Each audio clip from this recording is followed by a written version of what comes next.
날마다 하나님과 함께 하루를 시작하신 여러분에게 우리 주님의 인도하심이 늘 함께 하시기를 간절히 축복합니다. 오늘 함께 보실 하나님의 말씀은 욥기 37장 14절부터 20절 말씀입니다. 구약성경 욥기 37장 14절부터 20절 말씀. 욥이여 이것을 듣고 가만히 서서 하나님의 오묘한 일을 깨달으라. 하나님이 이런 것들에게 명령하셔서 그 구름의 번개로 번쩍거리게 하시는 것을 그대가 아느냐? 그대는 겹겹이 쌓인 구름과 완전한 지식의 경이로움을 아느냐? 땅이 고요할 때에 남풍으로 말미암아 그대의 의복이 따뜻한 까닭을 그대가 아느냐? 그대는 그를 도와 구름장들을 두들겨 넓게 만들어 녹여 부어 만든 거울같이 단단하게 할 수 있겠느냐? 우리가 그에게 할 말을 그대는 우리에게 가르치라. 우리는 아둔하여 아뢰지 못하겠노라. 내가 말하고 싶은 것을 어찌 그에게 구할 수 있으랴. 삼켜지기를 바랄 자가 어디 있으랴. 아멘. 자, 오늘 욥기 37장까지가 엘리후, 욥의 그 친구들과의 대답의 마지막 부분에 그 욥을 향하여서 그렇게 변론하고 반박했던 그 엘리후의 변론이 마지막 부분에 해당이 됩니다. 37장에서 마무리가 되는 거죠. 지난 장에서 36장에서 이 엘리후는요, 자연계에 나타나는 현상들을 통해서 하나님께서 얼마나 위대하신지, 하나님의 권능이 어떠한 부분이 있는지, 또 그 권능이 얼마나 크신지 그것을 강조했던 것 우리가 볼 수 있었습니다. 자, 37장은 36장에 이어서 그 자연계 현상에 대한 부분들 다시 한번 욥에게 이야기하고 강조하는 것을 보게 됩니다. 자, 1절부터 5절까지 이렇게 이야기하죠. 엘리후는 그 천둥과 번개 현상에 대해서 이제 욥에게 막 질문하는 것을 우리가 볼 수 있습니다. 아느냐라는 거죠. 자, 4절 말씀 보시면 37장 4절 말씀 보시면 이런 말씀 나옵니다.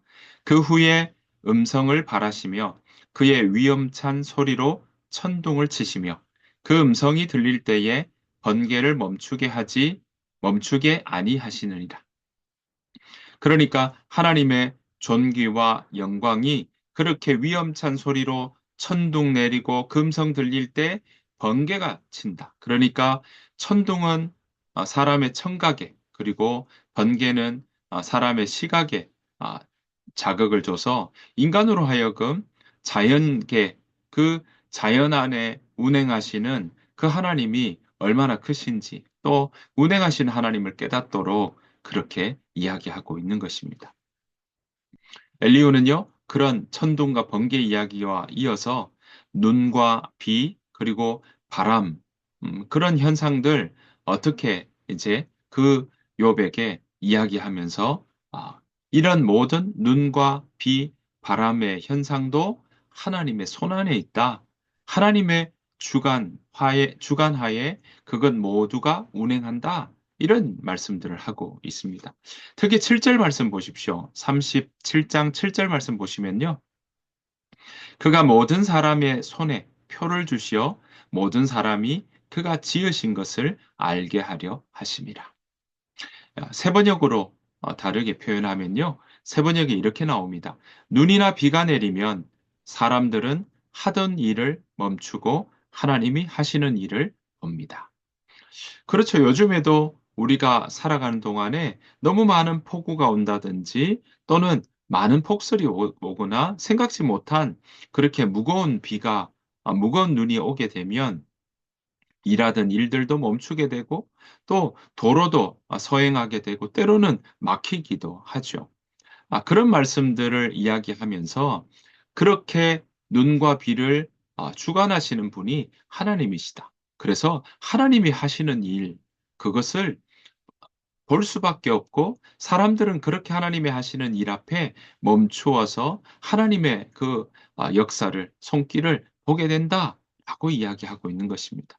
그 말은 뭐겠습니까? 사람들이 스스로 절대로 눈이나 바람을 일으킬 수가 없다라는 거죠. 비를 조절할 수가 없다. 그 모든 것이 하나님의 주된 권리고 하나님의 권한이다라는 겁니다. 그러니까 그걸 조절할 수 없을 만큼 사람은 그렇게 연약하다면 반대로 하나님은 그렇게 하나님의 능력이 그만큼 크시다라는 것을 오늘 엘리야는 욥에게 이야기하고 있는 것입니다. 37장 계속 자연의 현상들 이야기하는데요. 11절부터 나오는 구름에 대한 이야기하면서 자, 12절 말씀 보시면 이렇게 나오죠. 아, 구름도 하나님의 명을 따라서 뭉게뭉게 떠다닌다. 그런데 그것 다 이 땅에서 하나님이 명하신 모든 것을 어디서든지 하나님께서는 이루으신다. 라는 이야기를 하고 있습니다. 여러분, 구름은요, 성경에 나오는 구름은 하나님께서 그 자리에 임재하신다라고 할 때 그 임재를 상징하는 경우에 구름을 많이 이렇게 거론하고 기록하고 있는 걸 보게 됩니다. 출애굽 때도 어떻습니까? 구름이 그 자리에 머물게 되면 이스라엘 백성들도 머물렀고요. 또 구름이 이동하게 되면 이스라엘 백성들도 이동했던 것을 보게 되죠. 성막도 그 위에 하나님이 임재하신다 할 때 어땠습니까? 구름이 그 가운데 가득했다. 이런 표현들이 나오고 있다는 거죠. 그러니까 이 자연의 모든 섭리와 질서 가운데는 하나님의 그 손길이 있고 하나님의 능력이 그 가운데 있고 자연의 그 현상들을 통해 우리는 하나님의 능력이 얼마나 위대한지 큰지 우리는 알 수 있다라는 이야기를 하고 있는 것입니다. 자, 그렇게 이야기하면서 15절에 보면 이렇게 연이어서 하나님의 손길이 그렇게 자연현상에 다 있다는 사실을 네가 아느냐라고 이렇게 반문하고 있는 것이죠. 자, 15절 말씀 이렇게 이야기하고 있습니다. 하나님이 이런 것들에게 명령하셔서 그 구름의 번개로 번쩍거리게 하시는 것을 그대가 아느냐? 그대는 겹겹이 쌓인 구름과 완전한 지식의 경이로움을 아느냐? 땅이 고요할 때에 남풍으로 말미암아 그대의 의복이 따뜻한 까닭을 그대가 아느냐? 하고 이야기를 하고 있습니다. 그러니까 엘리후는요, 욥에게 하나님께서 이렇게 도와서 하늘을 정말 구름을 두들겨서 구름장들을 두들겨서 하늘을 만들어내시고 또 그런 이런 구름의 번개, 겹겹이 쌓인 구름 이런 모습, 남풍 다 하나님의 섭리와 지혜 가운데 그것이 다 기상의 현상들이 거기에 포함되어 있다라고 이야기를 하고 있는 것이죠. 엘리오는요, 이렇게 네가 아느냐 하는 말은 다른 말로 하면 모르지 않느냐라는 의미로 우리에게 이야기하고 있는 것입니다. 그렇게 가르치고 있는 것이죠. 그러면서 엘리오는 마지막 자신의 변론을 마무리 지으면서 결론적으로 이렇게 이야기합니다. 23절, 24절 말씀인데요. 제가 한번 읽어보겠습니다. 전능자를 우리가 찾을 수 없나니 그는 권능이 지극히 크사 정의와 무한한 공의를 굽히지 아니하심이라. 그러므로 사람들은 그를 경외하고 그는 스스로 지혜롭다 하는 모든 자를 무시하시느니라. 여러분 이 구절 세 번역으로 한 번 더 표현한다면요. 하나님의 권능이 가장 크시다. 그래서 우리가 전능하신 그분께 가까이 나아갈 수가 없다. 그 하나님은 사람을 대하실 때 의롭게 대하시고 정의롭게 대하여 주신다. 그러므로 사람이 하나님을 경외해야 하는 것은 당연하다. 하나님은 스스로 지혜롭다고 하는 사람을 무시하신다. 이렇게 세번역은 이야기하고 있습니다. 그러니까 오늘 엘리후는요, 하나님께서는 우리 인간을 두렵게 할 만큼의 위엄이 있고 그 위엄찬 영광이 하나님께 있다라는 거죠. 그래서 우리는 하나님을 결코 가볍게 대할 수 없다라는 것을 지금 욥에게 이야기하고 있는 것입니다. 게다가 하나님의 그 전능하신 손길을 사람들은 다 측량할 수가 없고 거기에 대해서 그 현상들을 다 이해할 수도 없다라는 것입니다. 게다가 그 하나님은 지극히 크신 권능을 가지고 계시고 무한한 공의가 있다. 사람을 대하실 때 의롭게 대하시기 때문에 인간에게 벌을 주시는 것도 복 주시는 것도 그저 절대로 무한하게 의롭게 다른 말로 하면 공정하게 그렇게 시행하신다. 라고 욥에게 이야기하고 있는 것입니다.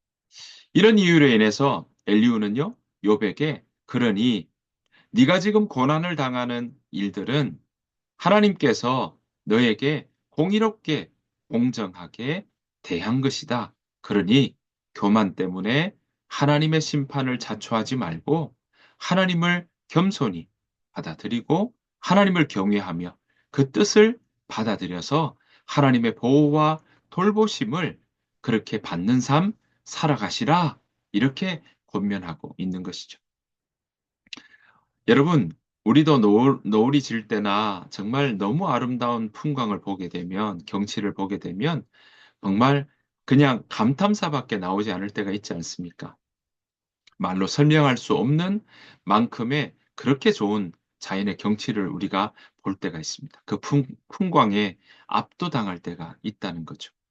엘리후는요, 그런 자연현상을 통해서 하나님의 섭리, 하나님의 능력을 이야기하면서 욥이 너는 아느냐? 라고 대답하기 어려운 그런 질문들을 아느냐라고 계속 묻고 있는 거죠. 사실 이러한 현상들에 대한 대답은 하나님만이 하실 수 있는 질문들이었습니다. 맞습니다. 우리는요, 이렇게 엘리후의 대답, 질문처럼 우리가 하나님 앞에서 그런 질문들을 할 때 우리가 많은 지식과 정보가 있다 할지라도 때로는 우리가 모른다라고 해야 할 많은 자연과 세상의 일들이 우리 가운데 일어나는 것을 보게 됩니다. 그래서 우리가 하나님 앞에서 사실 그럴 때마다 우리 인간이 가진 연약함, 그리고 우리가 한계가 있구나라는 것을 다시 한번 깨닫게 되죠. 우리가 만약 연약하다, 또 우리의 연약함을 모른 채 우리가 계속 스스로 지혜롭게 여긴다면 결국 우리는 그 결과에 우리 스스로의 지혜를 취한다라는 것은 결국 저주의 자리로 계속 나아간다. 죽음의 자리로 이어진다라고 우리는 이해할 수 있겠습니다. 인간은 선악을 알게 하는 나무의 실과를 먹을 때부터 하나님의 지혜, 하나님과 함께 거하는 그 일들을 택하지 않았고, 그 일들을 택하기보다 사람 스스로 지혜롭게 여기겠고, 스스로 지혜롭기를 원하는 그것을 선택하겠다는 모습이 바로 선악을 알게 하는 나무의 실과부터 그 모습을 우리는 볼 수 있습니다. 그렇게 우리에게 저주가 왔고, 고통이 들어왔고, 그리고 죽을 수밖에 없는 그러한 삶을 우리는 살게 되었던 거죠. 그런 복이 하나님 우리에게 복을 주셨는데 그 복이 저주로 바뀌어 버렸던 것을 우리는 보게 됩니다. 하나님 그러나 그 저주를 그냥 내버려 두지 않으시고 그것을 돌이키시고 저주를 복으로 바꾸어 내시는 일들이 그 가운데 있더라라는 것입니다. 예수님은 십자가에서 그 저주와 죽음을 뒤엎으시고 모든 인간을 다시 하나님의 자녀되는 자리로 또 의와 생명의 길로 회복시키는 길을 예수님은 여셨던 겁니다. 그 십자가에서 다 이루셨던 것이죠. 그래서 그리스도 예수 안에서는 결코 정죄함이 없는 것입니다. 사랑하는 성도 여러분, 우리가 그 은혜를 선물로 받았습니다. 우리가 그 은혜를 기억하며 우리가 이 땅에 살아가지만 하나님 앞에 선 사람으로, 하나님 앞에 선자로 우리가 날마다 살아가기를 간절히 소망합니다. 오늘 하루가 우리가 자연을 보며 하나님의 위대하심을 우리가 인정하며 또한 하나님 그 자연의 질문 앞에 우린 다 답할 수 없다는 그 연약과 부족함들을 우리가 기억하며 더욱 하나님 앞에 하나님의 지혜를 택하고 하나님의 인도하심을 택하며 나아가는 우리 모두의 삶이 되시기를 또 그런 복된 하루 살아내시기를 간절히 축복합니다. 주님께서 가르쳐 주신 기도로 마치겠습니다.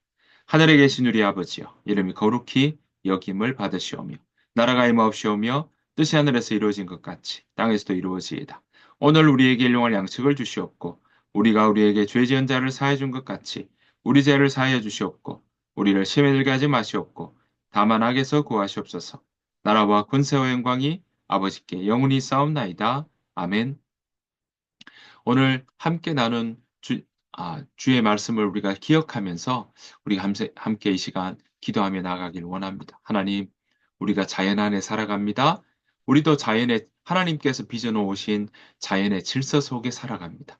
하나님, 우리가 연약하고 또 한계가 있는 존재라는 사실을 우리가 더욱더 깊이 알게 하시되 우리에게 무한한 은혜와 무한한 사랑과 정의와 공의로 대해주시는 그 하나님을 우리가 붙잡고 그 하나님을 놓치지 않고 그렇게 하나님 앞에 선 믿음의 사람으로 살아내는 오늘 하루를 살아가는 우리 모두가 되게 해달라고 우리의 삶이 되게 해달라고 우리 교회가 또 그렇게 서나가는 교회 되게 해달라고 우리 시간 함께 기도하며 나가길 원합니다.